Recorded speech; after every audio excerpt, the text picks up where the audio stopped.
বিএনপির মহাসচিব মির্জা ফখরুল ইসলাম আলমগীর উনি বলেছিলেন যে এই আন্দোলনের সাথে আমাদের সম্পর্ক নাই, এটা ছাত্রদের আন্দোলন। তার ওই বক্তব্য সঠিক ছিল মাননীয় স্পিকার। তার ওই সময়ে কৌশলগত অবস্থান এটাই সঠিক ছিল, উনি ওই সময় এই বক্তব্যই প্রয়োজন ছিল। এটা তো আমাদের কোনো দ্বিমত নাই। মাননীয় স্পিকার, আমাকে ডিজিএফআই, ডিবি, এসবি, বাংলাদেশের হেন কোনো গোয়েন্দা সংস্থা নাই যারা আমাকে ইন্টারগেশন করেছে, টর্চার করেছে এবং একটা কথা বারবার বলানোর চেষ্টা করেছিল যে এই আন্দোলন বিএনপি জামাতের আন্দোলন, যারা আগুন লাগিয়েছে তারা বিএনপি জামাতের সন্ত্রাসী। এটা একবার তোমরা শুধু বলো। ডিবি অফিসের শেষ পর্যন্ত আমরা বাধ্য হয়েছি আন্দোলন স্থগিতের ঘোষণা দিতে, কিন্তু কখনো এই কথাটা মাননীয় স্পিকার আমরা বলিনি। ফ্যাসিবাদ বিরোধী রাজনৈতিক দলের নেতাকর্মীকে আমরা আন্দোলনের সময় থেকে এখন পর্যন্ত কখনো আমরা অস্বীকার করিনি। কিন্তু একটা জায়গা আমরা ফারাক করতে চাই, যে এই গণ অভ্যুত্থান কোনো দলীয় আন্দোলন নয়। 90-এর গণ অভ্যুত্থান, 69-এর গণ অভ্যুত্থান থেকে এই গণ অভ্যুত্থানের পার্থক্য রয়েছে মাননীয় স্পিকার। এই গণ অভ্যুত্থানে ফ্যাসিবাদ বিরোধী রাজনৈতিক দলের নেতাকর্মীরা নেতৃত্বে নয়, সামনে পিছনে ছিল মাননীয় স্পিকার। সামনে সাধারণ জনগণ ছিল, ছাত্ররা ছিল। ফলে সেই হিসেবেই এই গণ অভ্যুত্থানকে স্বীকৃতি দেওয়া উচিত। আমাদের দুর্ভাগ্য, এই দুর্নীতিবাজ, অপদার্থ, মিথ্যুক, গণহত্যার দোসর এখনো বাংলাদেশের রাষ্ট্রপতি। একটা নির্বাচিত সরকার মাননীয় স্পিকার, এখন তো চাইলেই বিএনপি রাষ্ট্রপতি পরিবর্তন করতে পারে সরকার, এবং আমরা বিশ্বাস করি বিএনপিতে সেই ধরনের যোগ্য আস্থাভাজন ব্যক্তি নিশ্চয়ই রয়েছে। যারা শহীদ হয়েছিলেন, শহীদ পরিবারদের যে সকল সুযোগ সুবিধা দেওয়া হয়েছিল অন্তর্বর্তী সরকার থেকে, সেই সব কিছু অব্যাহত থাকবে এবং বর্তমান সরকার সেটা আরো বৃদ্ধি করবে মাননীয় স্পিকার, শহীদ পরিবার এবং আহত যোদ্ধাদের জন্য। মাননীয় স্পিকার, আমি যখন ইন্টারমিডিয়েটে পড়ি, খালেদা জিয়া তখন গ্রেফতার হন এবং তার পরের দিন আমার বাবা রাজনৈতিক মামলায় গ্রেফতার হন। আমার মা আমাকে নিয়ে থানায়, কোর্টে এবং কারাগারে আমি আমার মায়ের সাথে ঘুরেছি মাননীয় স্পিকার।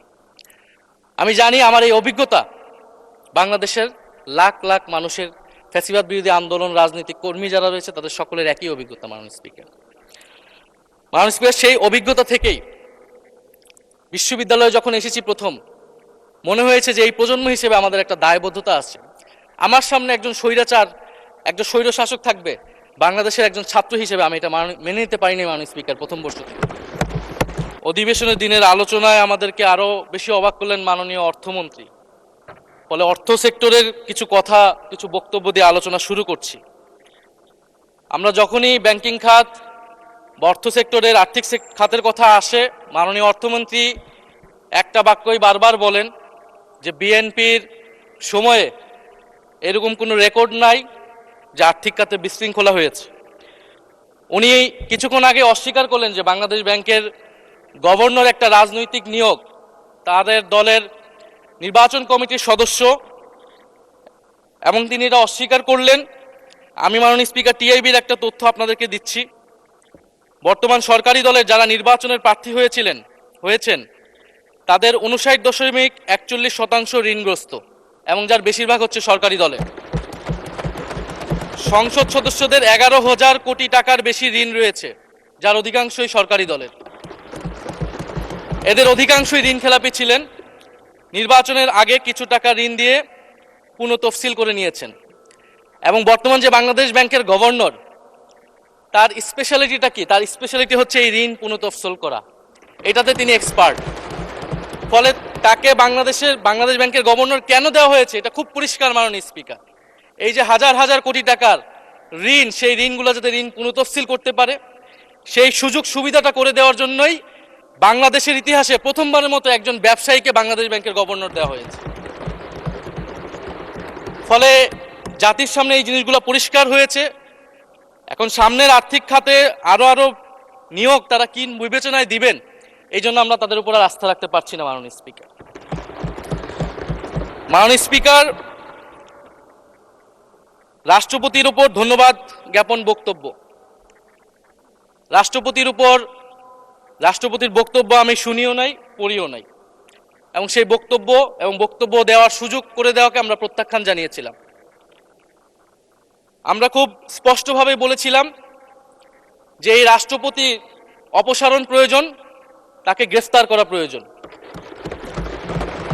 এই রাষ্ট্রপতির আর কোনো অধিকার নেই বঙ্গভবনে থাকার, এইখানে এসে বক্তব্য দেওয়ার। প্রেসিডেন্ট শাহাবুদ্দিন চুপ্পু তার কিছু কুকীর্তির কথা মাননীয় স্পিকার হাউসের সামনে তুলে ধরছি। তিনি দুদকের কমিশনার ছিলেন। তাকে দুদকের কমিশনারের করা হয়েছিল 3টি অ্যাসাইনমেন্ট দিয়ে। 1 নম্বর হচ্ছে খালেদা জিয়া এবং তারেক রহমানের বিরুদ্ধে দুর্নীতির অভিযোগের শাস্তি নিশ্চিত করা। 2 নম্বর পদ্মা সেতুর দুর্নীতির অভিযোগ থেকে আওয়ামী লীগকে ক্লিন শিট দেওয়া। 3 নম্বর ফখরুদ্দিন মঈনুদ্দিন সরকারের সময় শেখ হাসিনা সহ আওয়ামী লীগ নেতাদের বিরুদ্ধে হওয়া দুর্নীতির মামলাগুলোকে বাতিল করে দেওয়া। এমন একজন ব্যক্তিকে বিএনপি সরকার রাষ্ট্রপতি হিসেবে এখনো মেনে নিচ্ছে মাননীয় স্পিকার। আরেকটি ঘটনা বলি, 2009 সালে শেখ হাসিনার ক্যাঙ্গারু আদালতের নির্দেশে এই শাহাবুদ্দিন চুপ্পুর নেতৃত্বে 3 সদস্যের judicial inquiry commission on minority torture in 2001 করেছিল শেখ হাসিনার ক্যাঙ্গারু কোর্ট। এই প্রতিবেদন অনুসারে বিএনপির 26,000 বিএনপির নেতাকর্মীকে 2001 সালে ক্ষমতায় এসে কয়েক হাজার হিন্দুকে তারা হত্যা করেছে, এজন্য দায়ী করা হয়েছিল মাননীয় স্পিকার। এবং আওয়ামী লীগ এই রিপোর্ট দেশে বিদেশে এই রিপোর্ট ফেরি করে তারা নিজেদের এখানে ক্ষমতায় থাকাটাকে পাকাপোক্ত করেছিল। মাননীয় স্পিকার, এই রাষ্ট্রপতি চুপ্পু এস আলমের হাতে ইসলামী ব্যাংকে তুলে দেওয়ার কারিগর 2 কোটি আমানতকারীকে পথে বসিয়েছিল। এবং জুলাই গণহত্যার সময় তার ভূমিকা, ফ্যাসিবাদের সাথে তার সংশ্লিষ্টতা সবকিছু আমরা জানি। আমাদের দুর্ভাগ্য, এই দুর্নীতিবাজ, অপদার্থ, মিথ্যুক, গণহত্যার দোসর এখনো বাংলাদেশের রাষ্ট্রপতি। একটা আলোচনা কয়েকবার এসেছে যে রাষ্ট্রপতির অধীনে কেন শপথ নিয়েছি আমরা বলতে এখানে ব্যক্তিগতভাবে আমার কথাই বলেছে, কারণ আমি এখানে শপথ নিয়েছিলাম। তো মাননীয় স্পিকার, সেই সময়ের প্রেক্ষাপট আর এখনকার প্রেক্ষাপট কি এক? জুলাই গণ অভ্যুত্থানের পরে 5ই আগস্টের পরে আমাদের সামনে 2টা অপশন ছিল। আমরা বলেছিলাম জাতীয় সরকার করতে হবে, সেই জাতীয় সরকারের প্রস্তাব বিএনপি নাকচ করে দিয়েছে। আমাদের সামনে আরেকটা অপশন ছিল ক্ষমতা আর্মির হাতে তুলে দেওয়া। যদি আমরা সেই দিকে আগাতাম আজকে তারা এখানে বসতে পারতেন কিনা মাননীয় স্পিকার সেটা সন্দেহ আছে। দেশের স্বার্থে, দেশের স্থিতিশীলার স্বার্থে আমরা সেই সময় সরকারে গিয়েছিলাম, আমরা শপথ নিয়েছিলাম। কিন্তু বৈষম্যবিরোধী ছাত্র আন্দোলন খুব স্পষ্টভাবে 2024 সালে কিন্তু এই রাষ্ট্রপতির অপসারণ চেয়েছিল। সেই সময় সাংবিধানিক ধারাবাহিকতার কথা বলে রাষ্ট্রপতির পক্ষে অবস্থান নিয়েছিল বিএনপির মহাসচিব মির্জা ফখরুল আলমগীর সাহেব, তিনি নিজেই কথা বলেছিলেন। ফলে এখন তো একটা নির্বাচিত সরকার মাননীয় স্পিকার, এখন তো চাইলেই বিএনপি রাষ্ট্রপতি পরিবর্তন করতে পারে সরকার, এবং আমরা বিশ্বাস করি বিএনপিতে সেই ধরনের যোগ্য আস্থাভাজন ব্যক্তি নিশ্চয়ই রয়েছে। এবং সরকার দলের সদস্যরা অনেকে গৌরবের সাথে বলেছেন যে যেই রাষ্ট্রপতি জিয়াউর রহমানের বিরোধিতা করেছেন সেই রাষ্ট্রপতি এখন জিয়াউর রহমানের প্রশংসা করছে। মাননীয় স্পিকার, গাধাকে দিয়ে আপনি হাল চাষ করিয়ে এটার মধ্যে কোনো বাহাদুরি নাই। এটা আপনাদের দেউলিয়ত্ব, সরকারের দেউলিয়াত্ব যে সরকার এখনো রাষ্ট্রপতি পরিবর্তন করতে পারছে না। মাননীয় স্পিকার, এই অধিবেশনের পুরোটা সময় জুড়ে আমরা সংস্কার, গণভোট, জুলাই সনদ, 72-এর সংবিধান নিয়ে অনেক কথা বলেছি। এবং একটা বিষয় আমার কাছে খুবই অদ্ভুত লেগেছে, কিছু মাননীয় সংসদ সদস্য তারা 72-এর সংবিধানকে 71-এর সাথে মিলিয়েছে। মাননীয় স্পিকার, আমার জানা নেই আসলে তারা কোন বিবেচনা থেকে এটি মিলিয়েছেন। এটা তো সবসময় আওয়ামী লীগ মিলিয়েছে মাননীয় স্পিকার। তারা 72-এর সংবিধানকে 71-এর ফসল হিসেবে 71-এর চেতনার সাথে মিলিয়েছে। 72-এর মূলনীতিকে 71-এর মূলনীতি বলে 71-এর আদর্শ হিসেবে প্রচার করেছেন। আমরা তো সেটার বিরোধিতা করেছি মাননীয় স্পিকার সবসময়, এবং বিএনপির বহু নেতা এটার বিরোধিতা করেছে মাননীয় স্পিকার। 72-এর সংবিধানের ক্রিটিসিজম, সমালোচনা 72 সাল থেকেই বাংলাদেশে শুরু হয়েছিল। গত 16 বছর এই সমালোচনা তৈরি হয়েছিল। 72-এর সংবিধানের সমালোচনা মোটা দাগে 3টি।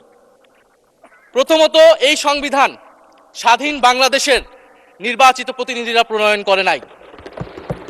আমি সরকারি দলের মাননীয় সংসদ সদস্য ব্যারিস্টার নওশাদ জমির সাহেবের সাথে, ওনার সাথে আমি সহমত পোষণ করে বলতে চাই, একটা স্বাধীন দেশের শাসনতন্ত্র রচনা করার অধিকার, সুযোগ সেই দেশের নির্বাচিত প্রতিনিধিদের হওয়া উচিত। 72-এর সংবিধান রচনা করেছিল যারা 70-এর নির্বাচনে আইয়ুব খানের এলএফের অধীনে যারা নির্বাচিত হয়েছিল পাকিস্তানের শাসনতন্ত্র রচনা করার জন্য মাননীয় স্পিকার। দ্বিতীয়ত, এই 72-এর সংবিধান ইনহেরেন্টলি এটা একটা আনডেমোক্রেটিক কনস্টিটিউশন। একজন ব্যক্তির হাতে সকল ক্ষমতা অর্পণ করা হয়েছিল মাননীয় স্পিকার। সেই সময় শেখ মুজিবকে সামনে রেখে এই সংবিধান তৈরি করা হয়েছিল। একজন ব্যক্তির হাতে সংসদের ক্ষমতা, নির্বাহী বিভাগের ক্ষমতা, এমনকি বিচার বিভাগের ক্ষমতাও নানা কায়দা করে তার হাতে তুলে দেওয়া হয়েছিল মাননীয় স্পিকার। ফলে স্বৈরতন্ত্রের বীজ কিন্তু সেই ৭২-এর সংবিধান থেকে বাংলাদেশে শুরু হয়েছিল। এবং সবচেয়ে ইম্পর্টেন্ট, এই সংবিধান হচ্ছে মুজিববাদী আদর্শ দ্বারা রচিত হয়েছিল মাননীয় স্পিকার। ৭১-এর আদর্শ কিন্তু চার নীতি ছিল না মাননীয় স্পিকার। ৭১-এর আদর্শ ছিল সাম্য, মানবিক মর্যাদা, সামাজিক ন্যায় বিচার। ৭২-এর সংবিধান এসে বলা হলো জাতীয়তাবাদ, বাঙালি জাতীয়তাবাদ, ধর্মনিরপেক্ষত্ব, গণতন্ত্র এবং সমাজতন্ত্র, এবং এটার বিরুদ্ধে বিদ্রোহ করেছিলেন মেজর জিয়াউর রহমান। মাননীয় স্পিকার, আজকে বিএনপি তার ফান্ডামেন্টাল জায়গা থেকে সরে যাচ্ছে মাননীয় স্পিকার। শুধু জামাত ইসলাম ৭২-এর বিরোধিতা করেছে বলে কি বিএনপি এখন আওয়ামী লীগের পজিশনে চলে গিয়েছে? আমাদের জানা নেই মাননীয় স্পিকার। ৭২-এর সংবিধানের বিরোধিতা করেছেন বদরুদ্দিন উমর, ৭২-এর সংবিধানের বিরোধিতা করেছেন মাওলানা ভাসানী, ৭২-এর সংবিধানের বিরোধিতা করেছেন কমরেড মুজাফফর আহমেদ, ৭২-এর সংবিধানের বিরোধিতা শত শত মুক্তিযোদ্ধারা করেছেন মাননীয় স্পিকার। ফলে এই ৭২-এর সংবিধানকে বাতিল করার একটা সুযোগ আমাদের এসেছিল ১৯৭৫ সালের সিপাহী জনতার বিপ্লবের মধ্য দিয়ে। জিয়াউর রহমানের এটা একটা ঐতিহাসিক ভুল বলবো মাননীয় স্পিকার, তার প্রতি সম্মান রেখে, যে আমরা সেই সময় সেই অপরচুনিটি মিস করেছি। আমরা একটা গণপরিষদ দিয়ে নতুন সংবিধান করতে পারি না, এবং এই অপরচুনিটি আমরা এই ২৪-ও মিস করেছি এবং এখনো করতে যাচ্ছি মাননীয় স্পিকার। মাননীয় স্পিকার, ৫ই আগস্টের পরে যখন সংস্কারের আলোচনা আসলো, বৈষম্যবিরোধী ছাত্র আন্দোলন তাদের পক্ষ থেকে আমরা বলেছিলাম আমরা নতুন সংবিধান চাই বা সংবিধান পুনর্লিখন চাই। বিএনপি বলেছিল তারা নির্বাচনের মাধ্যমে ক্ষমতায় যেতে চায়। ফলে ৫ই আগস্টের পর থেকে রাস্তা দুটি আলাদা হয়ে গেছিল মাননীয় স্পিকার। তখন আমরা একটা মধ্যপন্থায় আসলাম যে আমরা সংস্কারে আসি। সেই জায়গা থেকে সংস্কার কমিশন ঐক্যমত, সেখানে আলোচনা হলো। এখন সাংবিধানিক সংস্কার পরিষদ করার কথা গণভোটে বলা হলো। এখন বিএনপি সেই জায়গা থেকে সরে গিয়েছে। এখন বিএনপি যদি সেই জায়গা থেকে সরে যায়, আমাদেরকে পূর্বের জায়গায় ফেরত যেতে হবে মাননীয় স্পিকার। সংবিধান পুনর্লেখনের দাবি আমাদেরকেও জানাতে হবে, তারা যদি ৭২-এর পক্ষে এরকম অটল অবস্থানে থাকে। জুলাই সনদ নিয়ে অনেক কথা হয়েছে মাননীয় স্পিকার। জুলাই সনদ, জাতীয় জুলাই সনদ, আমরা যেদিন স্বাক্ষর হয়েছিল, আমরা জাতীয় নাগরিক পার্টি সেদিন স্বাক্ষর অনুষ্ঠানে যাইনি মাননীয় স্পিকার, এবং পরবর্তীতে আমরা স্বাক্ষর করেছি বলা যায় না, আমরা সেখানে আমাদের কমেন্টটা দিয়ে এসেছিলাম মাননীয় স্পিকার। জুলাই জাতীয় সনদ, জুলাই গণ অভ্যুত্থানের পরবর্তীতে এত কষ্টের যে ফসলটাকে, সেইটাকে মাননীয় স্পিকার নোট অফ ডিসেন্ট দিয়ে সেটাকে কলুষিত করে ফেলা হয়েছে। যেদিন জুলাই জাতীয় সনদ স্বাক্ষর হয়, সেদিন জুলাই জাতীয় সনদের মেজর সংস্কারগুলোতেই পাশে একটা নোট লেখা হয়েছে যে কোনো রাজনৈতিক দল বা জোট তাদের নির্বাচনী ইস্তিহার উল্লেখপূর্বক যদি জনগণের ম্যান্ডেট লাভ করে, তাহলে তারা সেই মতো ব্যবস্থা গ্রহণ করতে পারবে। তাহলে যেই দল নির্বাচনে জয়ী হবে তারা তাদের ইস্তেহার অনুযায়ী সবকিছু করবে মাননীয় স্পিকার। এটার জন্য ঐক্যমতের কোনো প্রয়োজন হয় না। আপনি যদি নির্বাচনে জিতে আপনার ইস্তেহার মতোই সবকিছু করবেন, তাহলে আপনার সাথে আমার কিসের ঐক্যমত, কিসের আলোচনা? এবং সেই নোটগুলো কিভাবে লেখানো হয়েছে, কিভাবে বল প্রয়োগ করে, শক্তি প্রয়োগ করে ঐক্যমত কমিশনকে চাপ দিয়ে লেখানো হয়েছে মাননীয় স্পিকার, এটা ঐক্যমত কমিশনের আমি মনে করি এখন বলার সুযোগ হয়ে এসেছে, সময় এসেছে। ফলে জুলাই জাতীয় সনদ কে আমরা একসেপ্ট সেই সময় করতে পারি নাই, এবং মাননীয় স্বরাষ্ট্রমন্ত্রীর ভাষাকে ধার করে আমি বলতে চাই যে জুলাই জাতীয় সনদ এক অন্তহীন প্রতারণার দলিলে পরিণত করেছে মাননীয় স্পিকার বিএনপি এটাকে। এবং ৭২-এর সংবিধানকে আওয়ামী লীগ দলীয় ইস্তেহারে পরিণত করেছিল, কলুষিত করেছিল, এবং জুলাই জাতীয় সনদকে বিএনপি কলুষিত করেছে, দলীয় ইস্তেহারে পরিণত করেছে মাননীয় স্পিকার। আপনি বলছেন জুলাই জাতীয় সনদ, তারপরে আপনি দেখাচ্ছেন হচ্ছে আমার দলীয় ইস্তিহার, তাহলে এখানে তো কোনো ঐক্যমতের সুযোগ নাই। এরপরে আসলো গণভোট। গণভোটের আদেশ নিয়ে সমালোচনা আছে, এবং এই সমালোচনা আমরাও করেছি যে রাষ্ট্রপতি এই ধরনের অর্ডার দিতে পারে কিনা। কিন্তু গণভোটটাকে সবাই মেনে একটা কনসেনসাসের ভিত্তিতেই তো আমরা এই গণভোটে সবাই মিলে অংশগ্রহণ করলাম মাননীয় স্পিকার। বিএনপি এবং তৎকালীন বিএনপির বর্তমান মাননীয় প্রধানমন্ত্রী এবং চেয়ারপারসন তিনি নিজেও সংস্কারের পক্ষে, হ্যাঁ পক্ষে ভোটে প্রচারণা করেছেন। ফলে আপনাদের ইলেকশনের আগে এটা পরিষ্কার করা প্রয়োজন ছিল যে এই গণভোট আপনারা মানেন না, এই গণভোটে হ্যাঁ বা না জিতুক এটার সাথে আপনাদের কোনো সম্পর্ক নাই। ওনারা কিন্তু মাননীয় স্পিকার সেটা করেননি। ফলে জুলাই গণভোট এটা রাজনৈতিক সিদ্ধান্ত এবং গণরায়। মাননীয় স্বরাষ্ট্রমন্ত্রী তিনি নিজেই সেই সময় বলেছেন যে গণরায় হচ্ছে সার্বভৌম ক্ষমতা, জনগণের রায় আসলে সেটা সকলেই মেনে নিতে বাধ্য হবে, এমনকি যদি সেটার বিরুদ্ধেও কেউ বিজয়ী হয় তারাও সেটা মেনে নিতে বাধ্য হবে। ফলে আমরা মনে করি যে এই গণভোট অনুসারে যে সাংবিধানিক সংস্কার পরিষদ অতি দ্রুত সময়ের মধ্যে সাংবিধানিক সংস্কার পরিষদ গঠন করা উচিত, এর সুরাহা করা উচিত। আমরা তো মাননীয় স্পিকার অনেক দূর সরে এসেছি, নতুন সংবিধানের জায়গা থেকে সরে আস্তে আস্তে আমরা কোথায় আসলাম? আমরা খুবই সামান্য কিছু দাবি এখানে এসেছে, জুলাই জাতীয় সনদ বা গণভোট যেটাই বলেন না কেন, যে একটা উচ্চকক্ষ হবে ভোটের অনুপাতে, তত্ত্বাবধায়ক সরকার হবে। এই তত্ত্বাবধায়ক সরকার নিয়েই তো এত ঝামেলা, গত 16 বছরের এত আন্দোলন। কিভাবে নিয়োগ হবে এই নিয়োগটা আমাদেরকে জানতে হবে মাননীয় স্পিকার।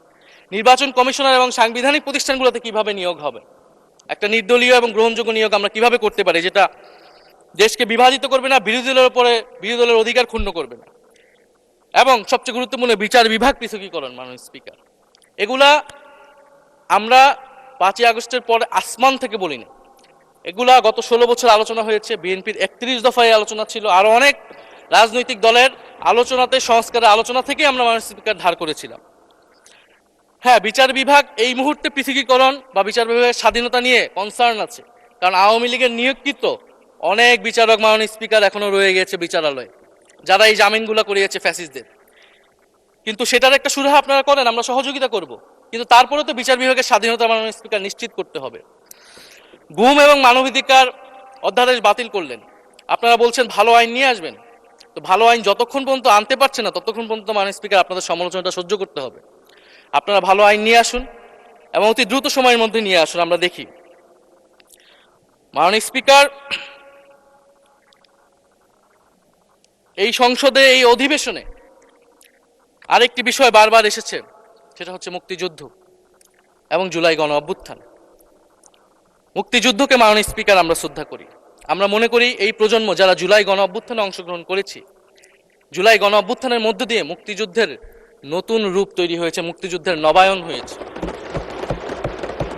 মাননীয় স্পিকার, ফলে মুক্তিযুদ্ধের সাথে জুলাই গণ অভ্যুত্থানের কোনো সাংঘর্ষিক অবস্থান নেই। আমরা বারবার বলেছি মুক্তিযুদ্ধ, জুলাই গণ অভ্যুত্থান হচ্ছে মুক্তিযুদ্ধেরই আরেকটি ধারাবাহিকতা। মুক্তিযুদ্ধে আমরা সাম্য মানবিক মর্যাদার কথা বলেছি, জুলাই গণ অভ্যুত্থানে আমরা বৈষম্য বিরোধী গণতান্ত্রিক বাংলাদেশের কথা বলেছি। মাননীয় স্পিকার, কোথায় পার্থক্য, কোথায় আলাদা, এবং কোন ঘটনা বড় কোন ঘটনা ছোট, এটা অহৈতুক তর্ক। মাননীয় স্পিকার, আমরা কেউ বলি নাই যে জুলাই গণ অভ্যুত্থান মুক্তিযুদ্ধের থেকে বড়, বা জুলাই গণ অভ্যুত্থান 90-এর থেকে বড় বা 90-এর থেকে ছোট।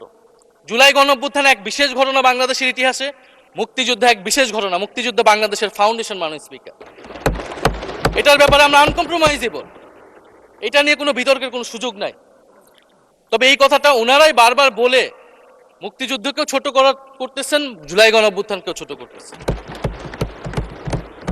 আরেকটি বিষয় মাননীয় স্পিকার, মুক্তিযুদ্ধর কথা যখন এসেছে, আমরা যে সাম্প্রতিক সময়ে জাতীয় মুক্তিযোদ্ধা কাউন্সিল জামুক আইন সংশোধন করা হলো, অধ্যাদেশ পাশ করা হলো, সেখানে কিন্তু একটা গুরুত্বপূর্ণ সংশোধনী এসেছে। মুক্তিযোদ্ধাদের সংজ্ঞা থেকে মুজিব বাহিনীকে বাদ দেওয়া হয়েছে মাননীয় স্পিকার। এবং আপনারা জানেন যে এই মুজিব বাহিনী, সেটাকে সংযুক্তির মাধ্যমে হাজার হাজার ছাত্রলীগের নেতাকর্মীকে মুক্তিযোদ্ধা সার্টিফিকেট দেওয়া হয়েছিল। মাননীয় স্পিকার, মুজিব বাহিনীর রোল কি ছিল এটা আপনারা এখানে যারা অভিজ্ঞ মাননীয় স্পিকার অনেক মুক্তিযোদ্ধা আছেন তারা ভালো করেই জানেন। মুজিব বাহিনী তৈরি হয়েছিল অন্তর্ঘাত তৈরি করার জন্য। তারা অস্ত্র হাতে দেশে পাকিস্তান বাহিনীর বিরুদ্ধে যুদ্ধ করে নাই, তারা দেশে ঢুকে মুক্তিযুদ্ধের আওয়ামী লীগ বাদে অন্য যেই পক্ষগুলো রয়েছে তাদেরকে হত্যা করেছিল। মাননীয় স্পিকার, ফলে মুজিব বাহিনী কিন্তু কোনো মুক্তিযোদ্ধা না বর্তমান আইন অনুসারে। কিন্তু এখানে অনেক মুজিব বাহিনীর কিছু লোক আছেন, তারা নিজেদেরকে মুক্তিযোদ্ধা হিসেবে বারবার জাহির করছে। ফলে আমাদেরকে এই ফারাকটাও করতে হবে মাননীয় স্পিকার। এবং মুক্তিযুদ্ধের পক্ষ বিপক্ষের রাজনীতি গত 50 বছর ধরে হয়েছে, আমরা এই সমাধান এখনো কেন করতে পারিনি? মাননীয় স্পিকার, এর দায়ভার কে নেবে? বিএনপি কি নেবে না, যারা 29 বছর জামাতের সাথে রাজনীতি করেছে? একটা কথা তো এখন সবাই বলে, সাথে থাকলে সঙ্গী, না থাকলে জঙ্গি।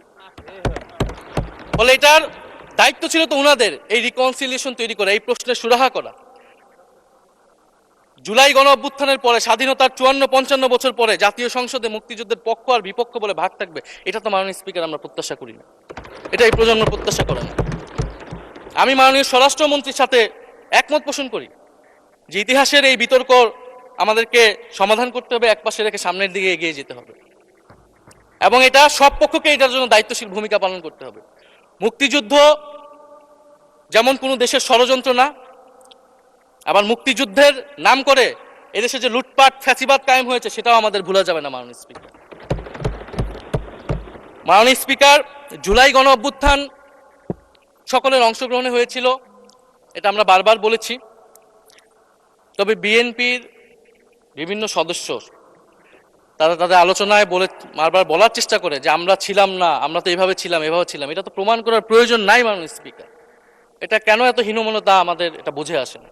বিএনপি তো অবশ্যই জুলাই গণ অভ্যুত্থানে ছিল, আমাদের সাথেই ছিল এবং সেই সময়ের একটা উক্তি বিএনপির মহাসচিব মির্জা ফখরুল ইসলাম আলমগীর উনি বলেছিলেন যে এই আন্দোলনের সাথে আমাদের সম্পর্ক নাই, এটা ছাত্রদের আন্দোলন। তার ওই বক্তব্য সঠিক ছিল মাননীয় স্পিকার। তার ওই সময়ে কৌশলগত অবস্থান এটাই সঠিক ছিল, উনি ওই সময় এই বক্তব্যই প্রয়োজন ছিল, এটাতে তো আমাদের কোনো দ্বিমত নাই। মাননীয় স্পিকার, আমাকে ডিজিএফআই, ডিবি, এসবি, বাংলাদেশের হেন কোনো গোয়েন্দা সংস্থা নাই যারা আমাকে ইন্টারগেশন করেছে, টর্চার করেছে এবং একটা কথা বারবার বলানোর চেষ্টা করেছিল যে এই আন্দোলন বিএনপি জামাতের আন্দোলন, যারা আগুন লাগিয়েছে তারা বিএনপি জামাতের সন্ত্রাসী। এটা একবার তোমরা শুধু বলো। ডিবি অফিসের শেষ পর্যন্ত আমরা বাধ্য হয়েছি আন্দোলন স্থগিতের ঘোষণা দিতে, কিন্তু কখনো এই কথাটা মাননীয় স্পিকার আমরা বলিনি। ফ্যাসিবাদ বিরোধী রাজনৈতিক দলের নেতাকর্মীকে আমরা আন্দোলনের সময় থেকে এখন পর্যন্ত কখনো আমরা অস্বীকার করিনি। কিন্তু একটা জায়গা আমরা ফারাক করতে চাই যে এই গণ অভ্যুত্থান কোনো দলীয় আন্দোলন নয়। 90-এর গণ অভ্যুত্থান, 69-এর গণ অভ্যুত্থান থেকে এই গণ অভ্যুত্থানের পার্থক্য রয়েছে মাননীয় স্পিকার। এই গণ অভ্যুত্থানে ফ্যাসিবাদ বিরোধী রাজনৈতিক দলের নেতাকর্মীরা নেতৃত্বে নয়, সামনে পিছনে ছিল মাননীয় স্পিকার। সামনে সাধারণ জনগণ ছিল, ছাত্ররা ছিল। ফলে সেই হিসেবেই এই গণ অভ্যুত্থানকে স্বীকৃতি দেওয়া উচিত। এখন যদি বলা হয় যে অমুকের নেতৃত্বে এই গণ অভ্যুত্থান হয়েছে, আমাদের লোকেরা এই গণ অভ্যুত্থান করেছে, এটা মাননীয় স্পিকার এই গণ অভ্যুত্থানের সাথে যারা সাধারণ মানুষ নেমেছিল, যারা শহীদ হয়েছে তাদের সাথে মাননীয় স্পিকার বিশ্বাসঘাতকতা করা হবে। ফলে জুলাই গণ অভ্যুত্থানের সকলের অংশগ্রহণ ছিল। হ্যাঁ, আমাদের অনেক মত পার্থক্য, জুলাই গণ অভ্যুত্থানের পরে আমাদের রাস্তা আলাদা হয়ে গেছে আমরা মনে করি রাজনৈতিকভাবে, কিন্তু গণ অভ্যুত্থান আমরা একসাথেই করেছিলাম মাননীয় স্পিকার। এবং আমি দুইটা কোটেশন বলতে চাই মাননীয় স্পিকার। 7ই আগস্টে নয়াপল্টনের সমাবেশে জনাব তারেক রহমান ভার্চুয়ালি যুক্ত হয়ে বলেন 1971 ছিল স্বাধীনতা অর্জনের আন্দোলন, আর 2024-এর আন্দোলন হলো সেই স্বাধীনতা ও সার্বভৌমত্ব রক্ষার আন্দোলন। এই আন্দোলনে অংশ নেওয়া প্রতিটি ছাত্র জনতা আজ থেকে নতুন দিনের মুক্তিযোদ্ধা। মাননীয় স্পিকার, মুক্তিযুদ্ধের সাথে আমরা তুলনা করছি এই জায়গা থেকে, কারণ আমাদের কাছে এটা প্রায় যুদ্ধ সময় একটা পরিস্থিতি ছিল। 6 আগস্ট বঙ্গভবনে আলোচনা শেষে ব্রিফিংয়ে মির্জা ফখরুল ইসলাম আলমগীর বলেন, ছাত্র জনতা বুকের রক্ত দিয়ে আমাদের নতুন এক সকাল উপহার দিয়েছে। বাংলাদেশ আজ দ্বিতীয়বার স্বাধীন হলো, এই স্বাধীনতা আমাদের রক্ত দিয়ে রক্ষা করতে হবে। মাননীয় স্পিকার, আমরাও বলি রক্ত দিয়ে রক্ষা করতে হবে। মাননীয় স্পিকার, আমাকে একটু সময় বাড়িয়ে দিবেন। আমি যে সময়টা পেয়েছি এটা বিরোধী দলের কোটা থেকে, আমি আশা করব সরকারি দলের কোটা থেকে আমি আরো 10 মিনিট পাবো। মাননীয় স্পিকার, মাননীয় চিফ হুইপ এবং সংসদ নেতা নিশ্চয়ই এটাতে সম্মতি দিবেন। মাননীয় স্পিকার, আমরা ভারত এবং পররাষ্ট্রনীতি নিয়ে কিছু কথা বলতে চাই। এই সরকার আসার পর একটা জিনিস বারবার আছে যে ভারতের সাথে সম্পর্ক উন্নয়ন, এবং মাননীয় পররাষ্ট্র মন্ত্রী যিনি আগের সরকারের নিরাপত্তা উপদেষ্টা, যার পদত্যাগ তৎকালীন বিএনপি চেয়েছিলেন, সেই পররাষ্ট্রমন্ত্রী ভারতে সফর করেছেন প্রথম, এবং তিনি যে বিবৃতি দিয়েছেন সেই বিবৃতিটা আমাদের কাছে স্পষ্ট না। আমরা কোন ভিত্তিতে ভারতের সাথে সম্পর্ক উন্নয়নের কথা বলছি? যেই ভিত্তিতে আওয়ামী লীগ উন্নয়নের কথা বলেছিল সেই ভিত্তিতে? ভারত বাংলাদেশকে 1971 সালের পর থেকে করদ রাজ্য পরিণত করার জন্য হেন চেষ্টা নেই যে করে নাই মাননীয় স্পিকার। সীমান্তে হত্যাকাণ্ড এখনো হচ্ছে, আমরা নদীর পানি হিস্সা পাচ্ছি না, এবং নতুন করে যেটা হচ্ছে যে বর্ডারে বাংলাদেশি বলে বিভিন্ন মানুষকে পুশ ইন করা হচ্ছে। 2025 সালে 2 মাসে 4000 মানুষকে বাংলাদেশে পুশ ইন করেছে ভারত, ইন্ডিয়ান এক্সপ্রেস অনুযায়ী। মাননীয় স্পিকার, এক ভয়ঙ্কর সংকট সামনের দিনে আমাদের দিকে কিন্তু আসতে যাচ্ছে। এবারে পশ্চিমবঙ্গের ইলেকশন হলো মাননীয় স্পিকার, নির্বাচনের কয়েকদিন আগে ভোটার তালিকা থেকে অন্তত 30 লক্ষ জীবিত ভোটারকে বাদ দেওয়া হয়েছে। এদের অধিকাংশ হচ্ছে মুসলিম এবং মতুয়া সম্প্রদায়ের মানুষ। এবং এনআরসি সিএ তারা করেছে, বাংলাভাষী মুসলমানদেরকে তারা বাংলাদেশি বলে বিতাড়িত করছে এবং বাংলাদেশে পুশিং করার চেষ্টা করছে।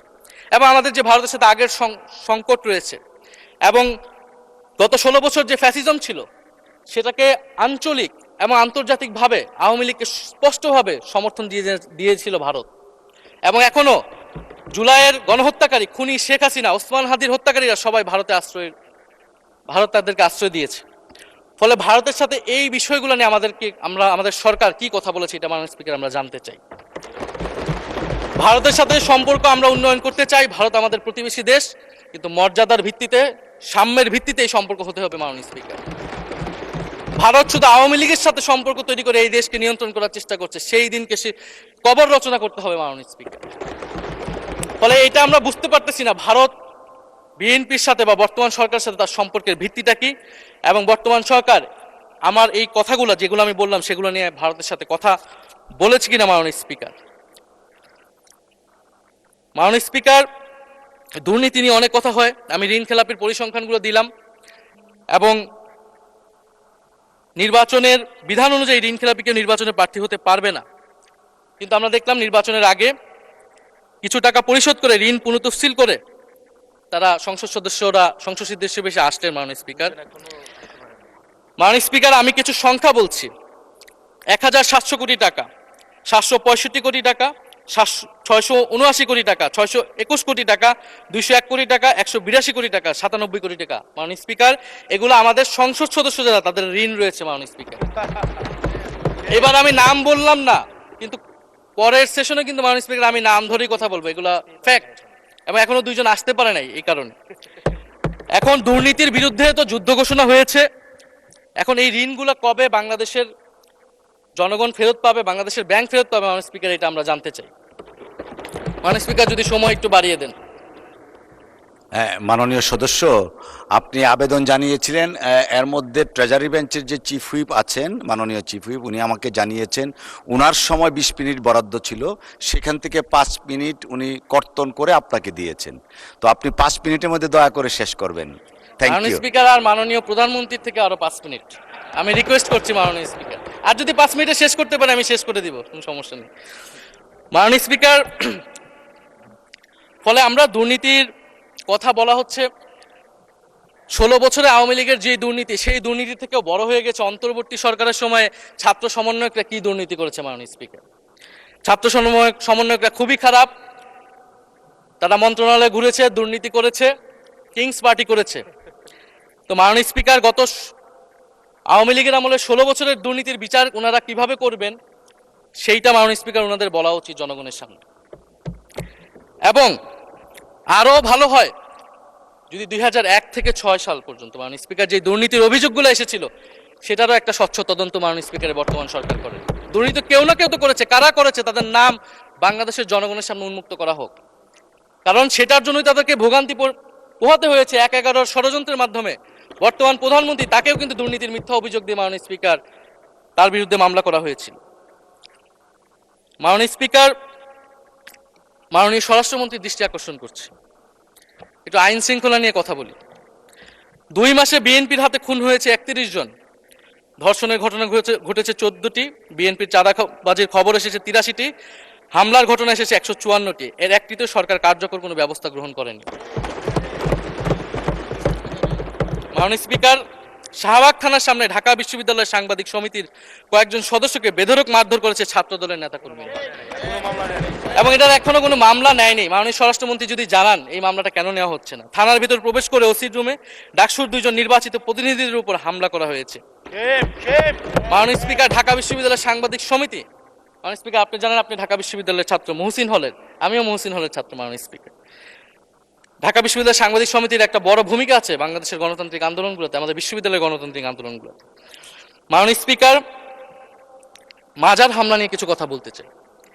এই সরকারের আমলেও আমরা দেখলাম যে কুষ্টিয়ায় মাজারে হামলা করে একজনকে হত্যা করা হয়েছে। মাননীয় স্পিকার, আমরা নিন্দা এবং প্রতিবাদ জানাই। আমরা কোনো ধর্মীয় বিতর্কে ঢুকবো না, সেটা নিয়ে আমাদের আলেম ওলামাগণ ব্যাখ্যা করবেন, কিন্তু আমরা রুল অফ ল নিয়ে কথা বলতে চাই। মাননীয় স্পিকার, এই ধরনের ঘটনা কোনোভাবেই গ্রহণযোগ্য হতে পারে না, এবং অন্তর্বর্তী সরকারের সময় এই ধরনের ঘটনা অনেক ঘটেছে, আমরা তারও নিন্দা জানাই এবং সকল ঘটনার তদন্ত এবং বিচার হওয়া উচিত মাননীয় স্পিকার এই সময়ের মধ্যে।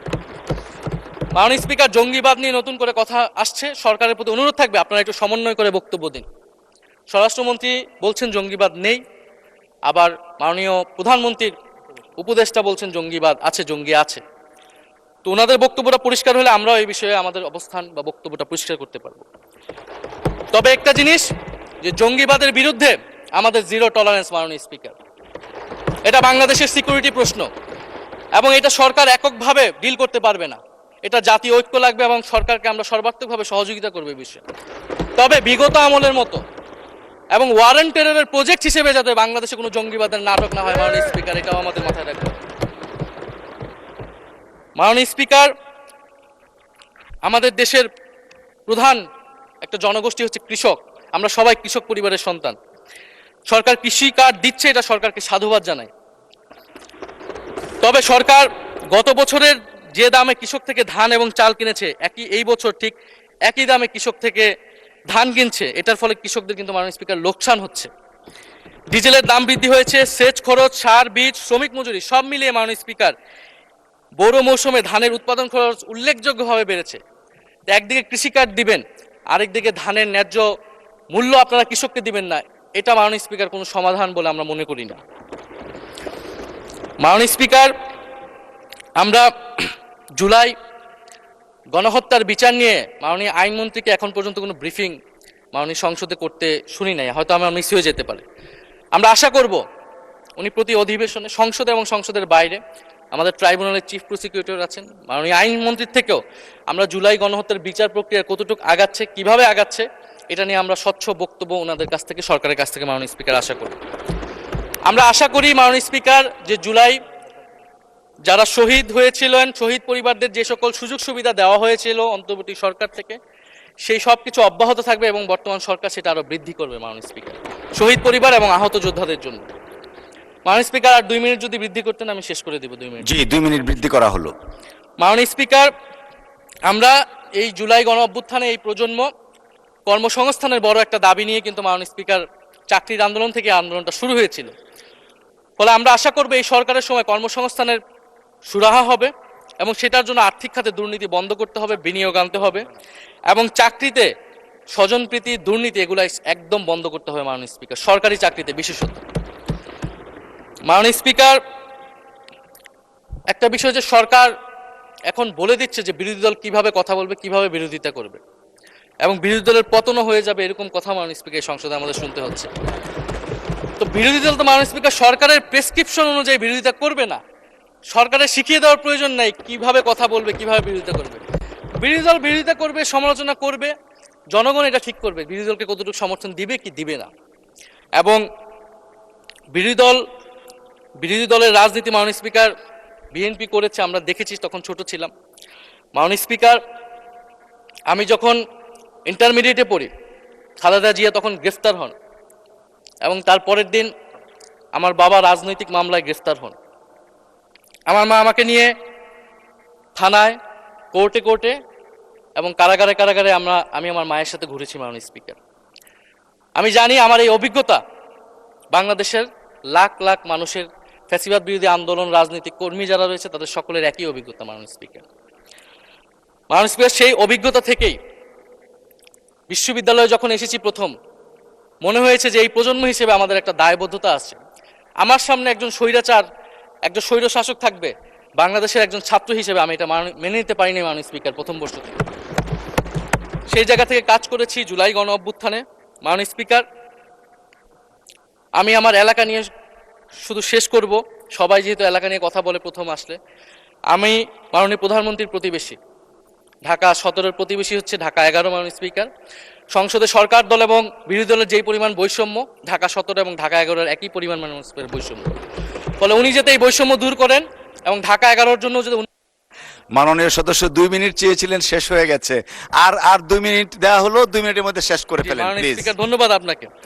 ফলে এই বৈষম্য উনি সংসদেও দূর করবেন, সংসদেও দূর হবে এবং আমার এলাকাও সেই উন্নয়ন কার্যক্রম হবে। ঢাকা 11 এই গণ অভ্যুত্থানের অন্যতম হট স্পট ছিল রামপুরা, বাড্ডা, ভাটারা এলাকা মাননীয় স্পিকার, যেখানে অনেক প্রাইভেট বিশ্ববিদ্যালয়, মাদ্রাসা, তারা সকলে এসে কিন্তু ফ্যাসিস্টদেরকে প্রতিহত করেছিল। এবং এই অত্র এলাকার নানান সমস্যা, তো সরকারের জায়গা থেকে আমি আশা করব, আমি হয়তো অনেক সমালোচনা করতে পারি, অনেক ভুল ত্রুটি থাকতে পারে, যেহেতু নতুন এসেছি কথা বলছি, তো সেই জায়গা থেকে যাতে আমার এলাকার প্রতি কোনো বিরূপ মনোভাব না থাকে, কোনো বৈষম্য যাতে না হয় মাননীয় স্পিকার। আপাতত ওনারা ওইখানকার যিনি পরাজিত প্রার্থী তাদেরকে দিয়ে বিভিন্ন উন্নয়ন কার্যক্রম করছে প্রশাসক, এই সিটি কর্পোরেশনের প্রশাসক। তা আমার ক্রেডিটের দরকার নাই, কিন্তু উন্নয়ন হলেই মাননীয় স্পিকার চলবে।